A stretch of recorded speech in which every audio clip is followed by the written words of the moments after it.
Money and banking यानी monetary economics का एक पार्ट जो है वह इन्फ्लेशन या स्फीति का पार्ट है।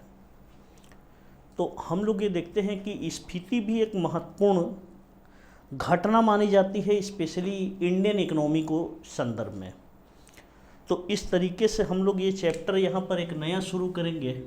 इसे इन्फ्लेशन के नाम से स्मरण किया जाता है।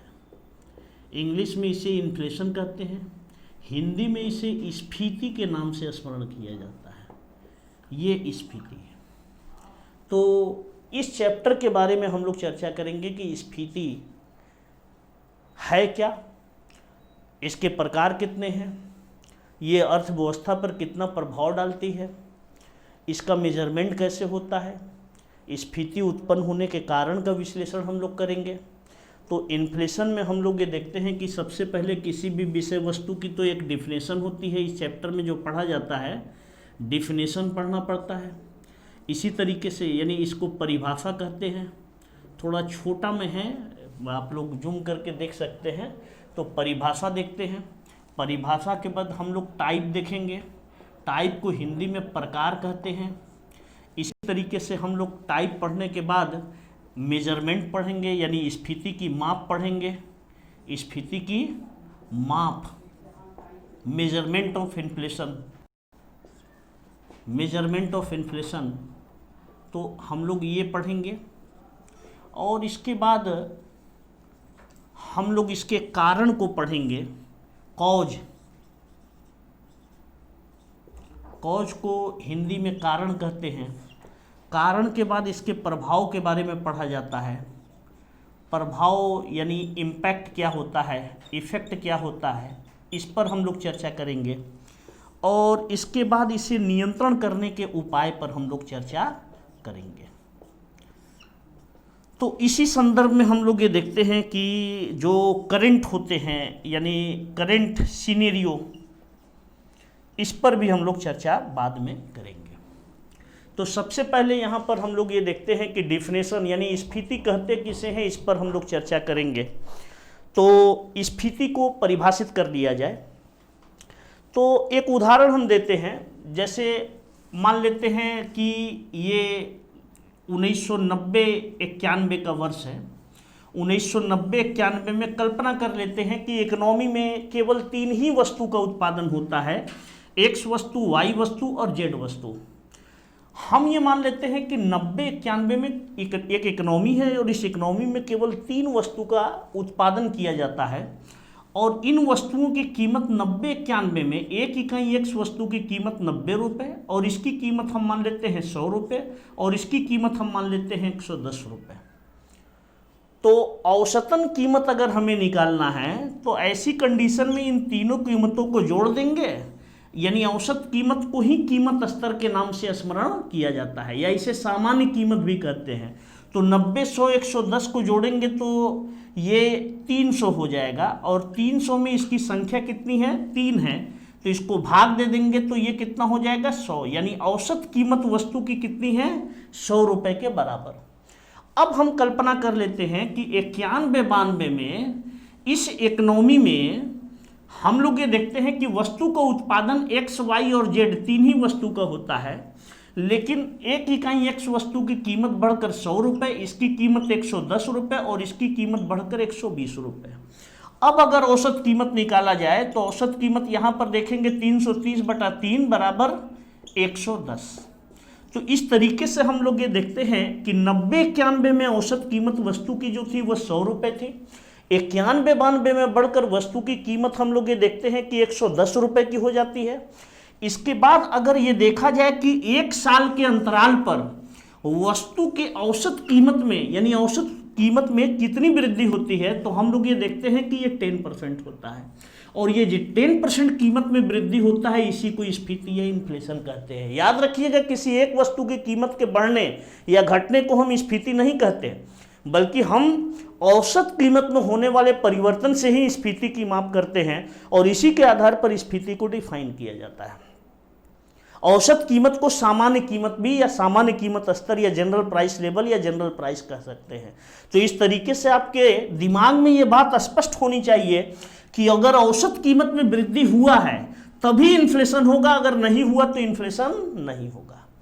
तो इस तरीके से अगर इसे डिफाइन करना हो तो आप ये देख सकते हैं कि ये समय है, समय गुजरने के साथ साथ यानी समय पर्यंत हम लोग ये देखते हैं समय गुजरने के साथ साथ औसत कीमत या सामान्य कीमत स्तर में जो वृद्धि होती है वह स्फीति है। तो इस तरीके से इसे एक एथेंटिक परिभाषा के रूप में ढाल सकते हैं। आप ये कह सकते हैं कि जब समय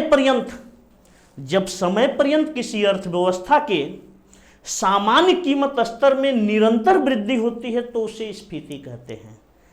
एक बार फिर से, जब समय पर्यंत किसी अर्थव्यवस्था के सामान्य कीमत स्तर या औसत कीमत स्तर में निरंतर वृद्धि होती है तो इसे स्फीति कहते हैं। हम लोग ये देखते हैं कि आधुनिक अर्थशास्त्री प्रोफेसर मिल्टन फ्रीडमैन जो होते हैं वो ये मानते हैं कि स्फीति एक मौद्रिक घटना है और स्फीति अर्थव्यवस्था के लिए जो होती है वह सदैव हानिकारी होती है। अल्पकाल की बात हम नहीं करते हैं या दीर्घकाल में हम इसे नहीं बांटते हैं। सामान्य तौर पर हम लोग ये देखते हैं कि अगर कोई पूछे कि स्फीति कैसी घटना है तो आप कहेंगे मौद्रिक घटना है और यह अर्थव्यवस्था के लिए हार्मफुल या हानिकारी होती है। अब लोग अगर काल में बांट देते हैं तो ये एक अलग बात है कि भाई अल्पकाल में थोड़े समय के लिए कुछ कीमत में होने वाली वृद्धि इकोनॉमी के लिए फ्रूटफुल या लाभपूर्ण होती है, हम उसकी चर्चा ही नहीं करते। हम तो सामान्य दशा में स्फीति कैसी होती है उसकी बात कर रहे हैं। नॉर्मली स्फीति जो होती है वह एक अर्थव्यवस्था के लिए हानिकारी होती है और इसे मौद्रिक घटना के रूप में स्वीकार किया जाता है। हम लोग यही देखते हैं कि स्फीति की सबसे बढ़िया परिभाषा है। अब हम लोग ये चर्चा करेंगे कि स्फीति को कितने वर्ग में बांटा गया है। तो देखिए, मोटे तौर पर हम लोग ये देखते हैं कि स्फीति को हम दो वर्ग में बांटते हैं। पहले यानी इसका डिवीजन या कैटेगरी जब करते हैं तो इसे पहले तो दो वर्ग में हम बांट देते हैं। दो वर्ग में जब हम बांटेंगे तो इसे एक कहते हैं, यानी इन्फ्लेशन के टाइप में हम लोग ये देखते हैं कि इसे दो वर्ग में बांट देते हैं। एक को हम कहते हैं demand pull inflation. Demand pull inflation, इसे हिंदी में कहा जाता है मांग जन स्फीति। मांग जन स्फीति। इसी तरीके से हम लोग ये देखते हैं कि एक होता है cost push inflation. Cost push inflation को हम लोग लागत जन स्फीति कहते हैं। तो मोटे तौर पर इसे दो वर्ग में बांटा जाता है। इसका मतलब ये नहीं कि अब कहीं आपसे पूछा जाए तो आप ये बताइए कि स्फीति 10-20 प्रकार की होती है, क्योंकि वर्गीकरण का जो आधार है वो अलग अलग है। यहाँ पर हम लोग ये देखते हैं कि स्फीति को थ्योरेटिकल आधार पर यानी सैद्धांतिक आधार पर दो वर्ग में बांट दिया गया। एक तो हम कहते हैं मांगजन स्फीति और दूसरे को कहते हैं लागतजन स्फीति। मांगजन स्फीति का पहली बार प्रतिपादन हम लोग ये देखते हैं कि जेएम कीन्स करते हैं। अब मांगजन स्फीति किसे कहते हैं तो हम लोग ये देखते हैं कि किसी भी अर्थव्यवस्था में वस्तु और सेवा की मांग की जाती है। किसके द्वारा? जनता के द्वारा। अगर हम लोग ये देखते हैं कि वस्तु और सेवा की मांग बढ़ जाए और वस्तु की पूर्ति यानी जो वस्तु का उत्पादन इकोनॉमी में है वो स्थिर बनी रहे, केवल वस्तु की जनता जो है मांग को क्या करे? बढ़ा दे। तो अगर केवल मांग को बढ़ा देती है तो ऐसी कंडीशन में हम लोग ये कहते हैं कि कीमत कहीं ना कहीं क्या होगी? बढ़ जाएगी। यानी अन्य बातों के स्थिर रहने पर जब किसी अर्थव्यवस्था में समग्र मांग में वृद्धि के कारण, देखिए एग्रीगेट डिमांड कभी भी अगर वस्तु और सेवा का बढ़ेगा यानी सभी वस्तु और सेवा की मांग बढ़ जाए तो निश्चित है कि प्राइस लेवल कहीं ना कहीं अपने आप क्या होगी? बढ़ जाएगी। और अगर मांग में वृद्धि के कारण कीमत स्तर बढ़ती है तो इसे मांगजन स्फीति कहते हैं। और हम लोग ये देखते हैं कि यह स्फीति जो होती है वह काफ़ी महत्वपूर्ण होती है और पहले इसी स्फीति की व्याख्या की जाती थी। लंबे समय तक ये माना जाता था कि मांगजन स्फीति ही महत्वपूर्ण है और यही अर्थव्यवस्था में स्फीति को जन्म देती है या यही स्फीति अर्थव्यवस्था में बनी रहती है। तो इस तरीके से आप ये कहते हैं कि जब किसी अर्थव्यवस्था में समग्र मांग में वृद्धि के कारण कीमत स्तर बढ़ती है तो उसे मांगजन स्फीति कहते हैं। अब हम लोग ये देखते हैं कि मांगजन स्फीति जो होता है इसे कई सब डिवीजन में बांट दिए, सब डिवीजन कर दिया जाता है। उप वर्गीकरण में जैसे हम लोग ये देखते हैं कि एक तो हम लोग ये देखते हैं कि मुद्रा स्फीति होती है, इसे मनी इन्फ्लेशन कहते हैं। इसी तरीके से हम लोग ये देखते हैं कि एक है घाटा जन स्फीति, इसे डिफिस्ड इन्फ्लेशन कहते हैं, इसे घाटा जन स्फीति कहते हैं। ये सब मांगजन स्फीति का ही हिस्सा है। इसी तरीके से हम लोग इस एक को देखते हैं क्रेडिट इंड्यूस्ड इन्फ्लेशन। इसे हिंदी में लिख देते हैं, इसे साखजन स्फीति कहते हैं, या इसे साख प्रेरित स्फीति भी कह सकते हैं। इसी तरीके से हम लोग ये देखते हैं कि एक होता है कर जन स्फीति या कर प्रेरित स्फीति। तो कर प्रेरित स्फीति ये एक स्फीति हो गया, तो इसे मनी इन्फ्लेशन या मुद्रा स्फीति कहते हैं। अब तो आप समझ गए होंगे कि इन्फ्लेशन और मनी इन्फ्लेशन में अंतर है। ये शब्द एक साथ जोड़ दिया जाए ये गलत बात होता है। मुद्रा स्फीति एक अलग थिंग्स है और हम लोग ये देखते हैं कि स्फीति एक अलग चीज है। ठीक है कि स्फीति एक मौद्रिक घटना है, लेकिन उसे केवल मुद्रा स्फीति नहीं कहना चाहिए, क्योंकि स्फीति कई वजहों से हो सकती है, केवल मुद्रा में परिवर्तन से नहीं उत्पन्न होती है। तो इस तरीके से हम लोग ये देखते हैं कि मुद्रा स्फीति या मनी इन्फ्लेशन किसे कहते हैं। तो मनी इन्फ्लेशन के बारे में ये कहा जाता है कि अगर किसी भी समय में या किसी भी समय बिंदु पर अगर हम लोग ये देखते हैं कि मुद्रा की पूर्ति बढ़ जाए। मुद्रा की पूर्ति बढ़ने का मतलब ये होगा कि रिजर्व बैंक ऑफ इंडिया मुद्रा ज़्यादा रिलीज करते। अगर रिजर्व बैंक ऑफ इंडिया ज़्यादा मुद्रा छाप देती है, रिलीज कर देती है, तो निश्चित है कि हम लोगों के पॉकेट में मुद्रा की मात्रा क्या होगी, बढ़ जाएगी। अगर हम लोग के पॉकेट में मुद्रा की मात्रा बढ़ जाएगी तो निश्चित है कि हम लोग वस्तु और सेवा की मांग क्या करेंगे, बढ़ा देंगे। और अगर वस्तु और सेवा की मांग बढ़ा देंगे और उत्पादन अपने पूर्वत स्तर पर बना है तो निश्चित है कि कीमत स्तर अपने आप क्या होगी, बढ़ जाएगी। तो आप इसे समझ सकते हैं ऐसे कि अगर मनी सप्लाई को बढ़ा देती है सरकार या आरबीआई, यानी विस्तारित मौद्रिक नीति का अनुसरण हम लोग ये देखते हैं कि सरकार करती है, तो ऐसी कंडीशन में मनी सप्लाई बढ़ने का मतलब है कि हम लोगों के पॉकेट या हाथों में मुद्रा ज़्यादा होगी। और अगर हाथों में मुद्रा हम लोग की ज़्यादा होगी तो निश्चित है कि हम लोग वस्तु और सेवा की मांग बढ़ा देंगे। यानी मनी सप्लाई बढ़ने से एग्रीगेट डिमांड क्या होगा, बढ़ जाएगा। और एग्रीगेट डिमांड बढ़ने की वजह से हम लोग ये देखते हैं कि अगर प्राइस बढ़ जाती है तो इसे मनी इन्फ्लेशन कहते हैं। तो इस तरीके से हम लोग ये देखते हैं कि जब मुद्रा की पूर्ति में वृद्धि के कारण या मुद्रा की मात्रा या मुद्रा की पूर्ति में वृद्धि के कारण कीमत स्तर में निरंतर वृद्धि होती है तो उसे मुद्रा स्फीति कहते हैं। तो मुद्रा स्फीति को डिफाइन ऐसे करेंगे, यानी मुद्रा की पूर्ति में वृद्धि के कारण जब अर्थव्यवस्था में सामान्य कीमत स्तर बढ़ती है तो उसे मुद्रा स्फीति कहते हैं। और यह स्फीति का एक टाइप है, सब टाइप है। इसी तरीके से हम लोग ये देखते हैं कि दूसरा जो है वह घाटा जन स्फीति है। घाटा जन स्फीति को डिफिसिट इंड्यूस्ड इन्फ्लेशन कहते हैं। हम लोग यहाँ पर ये देखते हैं कि घाटा जन स्फीति कैसे उत्पन्न होती है। तो जनरली हमारे देश की सरकार होती है, सरकार कई तरीके के घाटा करती है। हम लोग ये देखते हैं कि जैसे राजस्व घाटा है, इसी तरीके से घाटा में कई तरीके के घाटा होता है, जैसे राजस्व घाटा है। इसके अलावा हम लोग ये देखते हैं कि बजट घाटा है। इसके अलावा हम लोग ये देखते हैं कि राजकोषीय घाटा है। इसके अलावा प्राथमिक घाटा है। तो हम यहाँ पर सबसे बड़ा घाटा अगर देखा जाए तो उसे राजकोषीय घाटा कहा जाता है। इसमें सरकार जितना भी कर्जा एक वर्ष में लेती है उन सभी कर्जा की मात्रा को क्या किया जाता है, शामिल किया जाता है।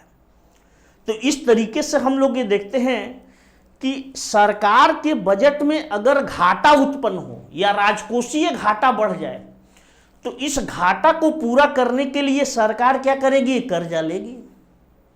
जैसे हमारे बजट में घाटा होगा तो हम भी कर्जा लेंगे, वैसे ही सरकार भी घाटा को पूरा करने के लिए कर्जा लेगी। अब कर्जा किससे लेगी, तो आरबीआई से लेगी। आरबीआई जो होती है उतना के बराबर यानी घाटे के बराबर नोट छापकर सरकार को क्या करती है, दे देती है। ऐसी कंडीशन में सरकार के पास मुद्रा की मात्रा क्या होती है, बढ़ जाती है। सरकार इस अतिरिक्त मुद्रा को लाकर इकोनॉमी में खर्च करती है। जब इकोनॉमी में खर्च करती है तो ये अतिरिक्त मुद्रा निकल कर सरकार से हम लोगों को पॉकेट में आ जाता है। अब हम लोग भी वस्तु और सेवा की मांग को बढ़ाएंगे, तो एक और सरकार अपनी मांग बढ़ाएगी, दूसरी ओर मुद्रा बढ़ने से हम लोग भी अपनी मांग बढ़ाएंगे। इससे समग्र मांग क्या होगी, बढ़ेगी। और अगर समग्र मांग बढ़ेगी तो निश्चित है कि कीमत स्तर क्या होगी, बढ़ेगी। तो कभी भी अगर घाटा होगा यानी सरकार के अगर राजकोषीय घाटा में वृद्धि होती है तो राजकोषीय घाटा में वृद्धि का मतलब ही होता है कि मनी सप्लाई बढ़ेगी, क्योंकि घाटा को पूरा कहां से किया जाएगा? कर्जा लेकर। कर्जा किससे लिया जाएगा? रिजर्व बैंक ऑफ इंडिया से। और इस कर्जा को लेकर हम लोग ये देखते हैं कि सरकार इकोनॉमी में खर्च कर देती है, इससे मुद्रा की पूर्ति या मात्रा लोगों के पास बढ़ जाती है और लोग वस्तु और सेवा की मांग बढ़ा देते हैं, और इस मांग में वृद्धि होने से कीमत स्तर क्या होती है? राइज कर जाती है। तो कभी भी घाटा होने का मतलब है कि मुद्रा की पूर्ति बढ़ेगी। चाहे सरकार किसी भी स्रोत से कर्जा ले, हर दशा में हम लोग ये देखते हैं कि मुद्रा की पूर्ति क्या होगी? बढ़ेगी। तो राजकोषीय घाटा में वृद्धि से हम लोग ये देखते हैं कि मनी सप्लाई कहीं ना कहीं क्या होती है? बढ़ जाती है, और इस मनी सप्लाई में वृद्धि के कारण एग्रीगेट डिमांड क्या होती है? बढ़ती है, और एग्रीगेट डिमांड में वृद्धि के कारण प्राइस क्या होती है? बढ़ जाती है। तो इस तरीके से हम लोग ये देखते हैं कि अगर राजकोषीय घाटा में वृद्धि के कारण कीमत स्तर बढ़ती है तो इसे घाटा जन स्फीति कहते हैं। भारत में घाटा जन स्फीति पाई जाती है क्योंकि हमारे देश के बजट में अक्सर घाटा का बजट बनाया जाता है, और घाटे के वजह से भी हम लोग ये देखते हैं कि अर्थव्यवस्था में इन्फ्लेशन रहती है। तो भारतीय अर्थव्यवस्था में यह स्फीति यानी घाटा जन स्फीति की विशेषता या प्रवृत्ति पाई जाती है। इसके बाद हम लोग ये देखते हैं कि साख जन स्फीति है। हमने एक लेक्चर में क्रेडिट क्रिएशन या साख सृजन बताया था। मैंने बताया था कि व्यापारिक बैंक अगर क्रेडिट क्रिएशन करती है तो लोगों के हाथ में मुद्रा की मात्रा क्या होती है? बढ़ जाती है। ऐसे समझिए, अगर व्यापारिक बैंक जनता को कर्जा ज़्यादा देगी तो जनता के हाथ में नकदी पैसा क्या होगा? ज़्यादा हो जाएगा, और जनता के हाथ में अगर पैसा ज़्यादा होगा तो जनता मांग क्या करेगी? वस्तु और सेवा का ज़्यादा करेगी। अगर मांग वस्तु और सेवा की ज़्यादा करेगी तो कीमत स्तर अपने आप बढ़ने की प्रवृत्ति रखती है। तो इस तरीके से व्यापारिक बैंकों के साख सृजन में वृद्धि के कारण यानी व्यापारिक बैंकों के क्रेडिट क्रिएशन में वृद्धि से हम लोग ये देखते हैं कि मनी सप्लाई क्या होती है? राइज कर जाती है, बढ़ जाती है, और मुद्रा की पूर्ति में वृद्धि होने से एग्रीगेट डिमांड क्या होती है? बढ़ जाती है, और एग्रीगेट डिमांड बढ़ने से प्राइस क्या होती है? बढ़ जाती है। कभी भी व्यापारिक बैंकों के साख सृजन में वृद्धि से हम लोग ये देखते हैं कि अगर कीमत स्तर बढ़ती है तो ऐसी कीमत स्तर में होने वाली वृद्धि को साख जन स्फीति कहते हैं। अगर व्यापारिक बैंक थोड़ा सा भी अविवेकी होती है और क्रेडिट क्रिएशन जरूरत से ज़्यादा कर देती है तो अर्थव्यवस्था में इन्फ्लेशनरी प्रेशर या स्फीतिकारी दबाव जो होती है वो उत्पन्न होना शुरू हो जाती है। तो इस तरीके से हम लोग ये देखते हैं कि जब किसी अर्थव्यवस्था में व्यापारिक बैंकों के साख सृजन में वृद्धि के कारण कीमत स्तर बढ़ती है तो उसे साखजन स्फीति कहते हैं। भारत में साखजन स्फीति की विशेषता भी पाई जाती है। अक्सर यहाँ की व्यापारिक बैंक अपनी मुनाफा या लाभ को अधिकतम करने के चक्कर में कुछ जरूरत से ज़्यादा हम लोग ये देखते हैं कि क्रेडिट क्रिएशन कर डालती है। इसका परिणाम इन्फ्लेशन होता है। इसी तरीके से हम लोग ये देखते हैं कि एक है कर प्रेरित स्फीति। आप जानते हैं कि कर राजकोषीय नीति का एक यंत्र है। सरकार अगर हम लोग ये देखते हैं कि कर के ढांचा में या दर में बदलाव करती है तो इससे अर्थव्यवस्था में कीमत कहीं ना कहीं प्रभावित होती है। जैसे हम लोग ये देखते हैं कि सरकार प्रत्यक्ष कर में कटौती कर दे और अप्रत्यक्ष कर में वृद्धि कर दे। प्रत्यक्ष कर आप जानते हैं, मोटे तौर पे हम बता रहे हैं, प्रत्यक्ष कर व्यक्तियों पर लगता है और अप्रत्यक्ष कर हम लोग ये देखते हैं कि वस्तुओं और सेवाओं पर लगता है। अगर अप्रत्यक्ष कर को बढ़ा देगी तो निश्चित है कि वस्तु की कीमत अपने आप क्या होगी? बढ़ जाएगी। अगर प्रत्यक्ष कर में कटौती कर दे तो इसका मतलब है कि हमारे पास अब नकदी पैसा ज़्यादा बचा रह जाएगा, और हम लोग नकदी पैसा अगर ज़्यादा रहेगा तो हम लोग वस्तु और सेवा की मांग क्या करेंगे? ज़्यादा करेंगे। तो इस तरीके से हम लोग ये देखते हैं कि अगर सरकार के कर नीति में परिवर्तन से कीमत स्तर बढ़ती है, यानी सरकार के कर नीति में परिवर्तन से कीमत स्तर में वृद्धि होती है तो उसे कर प्रेरित स्फीति कहते हैं। तो इस तरीके से मांगजन स्फीति में इतने सब टाइप हैं, ये सब मांगजन स्फीति के ही हिस्सा माने जाते हैं। इसी तरीके से लंबे समय तक दुनिया में यही माना गया कि स्फीति की वजह मांगजन स्फीति है, इसके अलावा अन्य नहीं है। लेकिन हम लोग ये देखते हैं कि 1945 के बाद दुनिया के अनेक देशों में स्फीति को नियंत्रित करने के लिए मांग को क्या किया गया? कंट्रोल किया गया, यानी मांग को दबाया गया, कम किया गया ताकि स्फीति न हो। लेकिन मांग को दबाने के बावजूद भी सरकारें स्फीति को कम करने में कामयाब नहीं होती है। तब अर्थशास्त्रियों को ये लगने लगता है कि कहीं ना कहीं स्फीति को एक बल किसी और शक्ति से मिल रहा है। तब हम लोग ये देखते हैं कि बाद में जेएम कीन्स एक न्यू इन्फ्लेशन की बात करते हैं।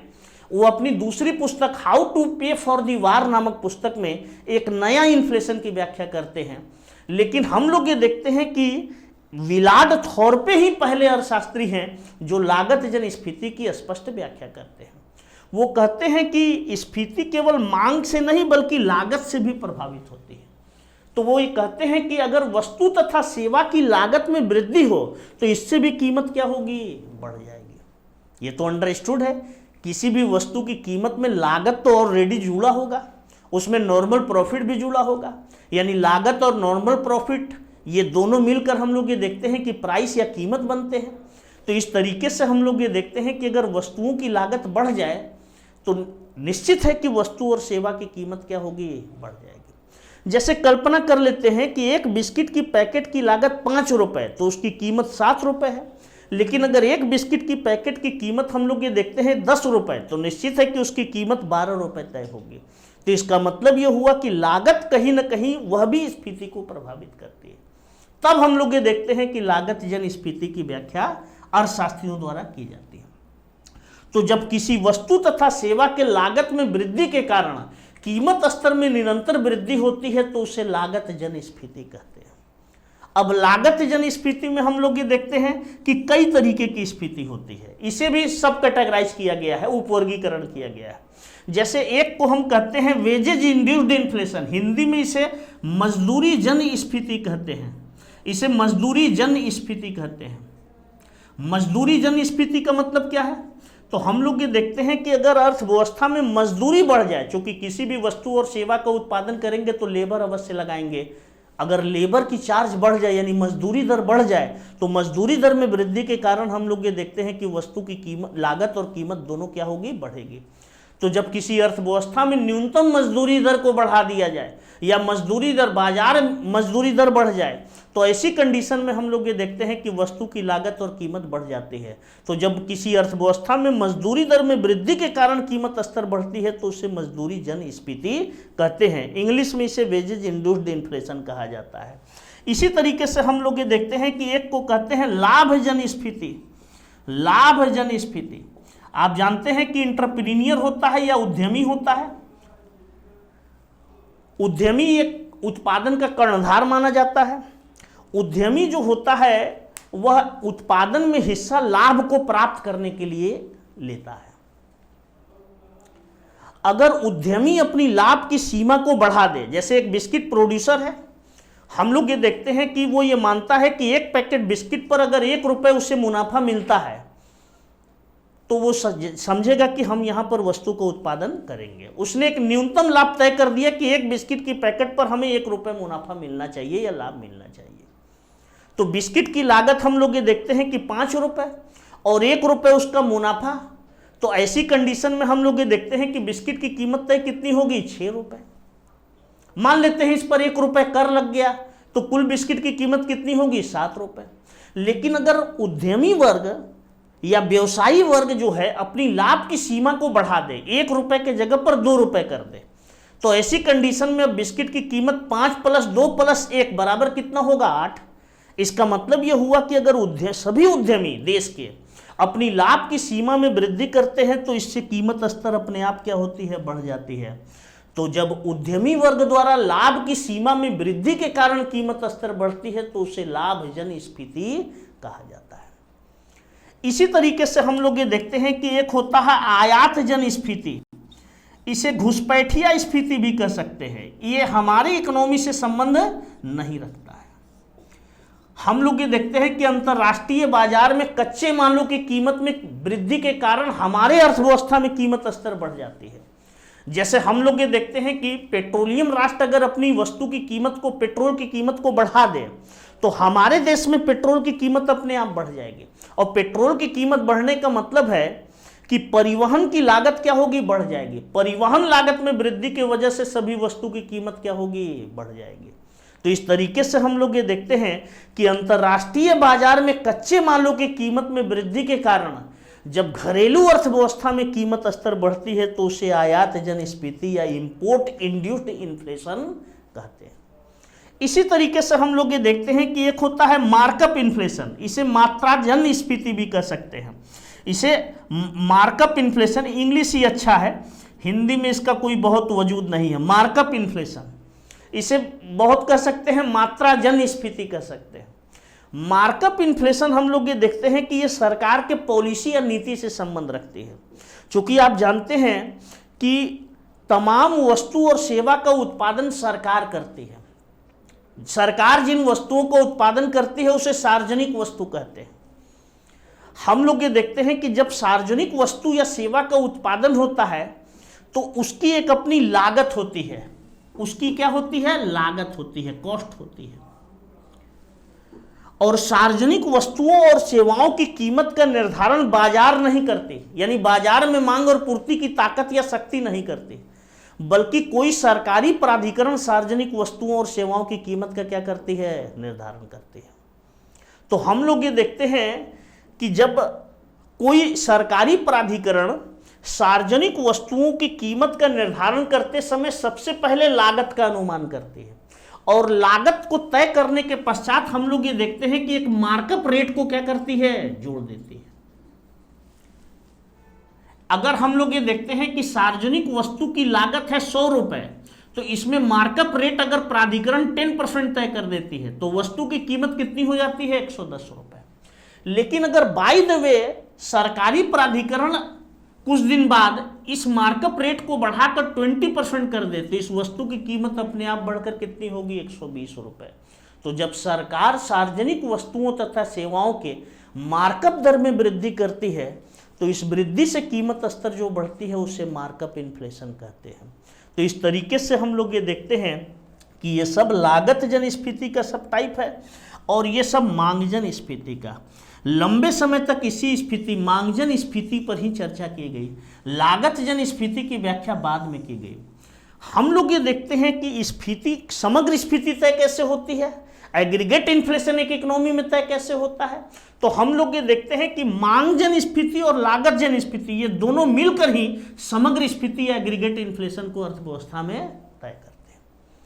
ये देखिए, यहां पर ये माना जाता है कि किसी भी अर्थव्यवस्था में स्फीति की शुरुआत या उत्पत्ति जो होती है वो मांग जन स्फीति से मांग जन स्फीति से होती है, लेकिन बाद में इसका स्थान हम लोग ये देखते हैं कि लागत जन स्फीति ग्रहण कर लेती है, और ये दोनों जब मिल जाते हैं तब फिर इन्फ्लेशन की रेट एक इकोनॉमी में तय होती है। तो स्फीति की सूत्रपात मांग जन स्फीति से होती है और स्फीति अपने उच्चतम स्तर पर पहुंचने के लिए लागत जन स्फीति का सहयोग ले लेती है। इस वजह से एग्रीगेट इन्फ्लेशन इन दोनों से ही मिलकर तय होता है। अब हम लोग ये देखते हैं कि स्फीति के ये दो ही प्रकार हमने अभी बताया है। यहाँ पर सैद्धांतिक आधार पर स्फीति को हमने क्या किया है? बांटा है। एक को मांगजन स्फीति कहते हैं और दूसरे को लागतजन स्फीति कहते हैं। तो मांगजन और लागतजन स्फीति के सब टाइप ये है, इसके बारे में हमने चर्चा किया। तो आप लोग इसको ज़्यादा से ज़्यादा देखिए और इसको सब्सक्राइब और लाइक कीजिए। तो आज के लेक्चर में हमारी केवल इतनी बातें। अब अगला वीडियो में इसका थोड़ा आगे का प्रकार बताया जाएगा और फिर कारण इसका बताया जाएगा कि क्या कॉज है जिसके वजह से स्फीति, क्योंकि भारतीय अर्थव्यवस्था में स्फीति ने कम से कम कभी साथ नहीं छोड़ा है। और स्फीति आप जानते हैं कि अर्थव्यवस्था के लिए अत्यंत हानिकारी है, क्योंकि जब प्रभाव बताएंगे तभी आप समझ पाएंगे कि स्फीति हानिकारी कैसे है। तो आज के लेक्चर में हमारी आपकी केवल इतना ही बात। अगले लेक्चर में जब अगला वीडियो हम बनाएंगे तो फिर इसके आगे की चर्चा करेंगे।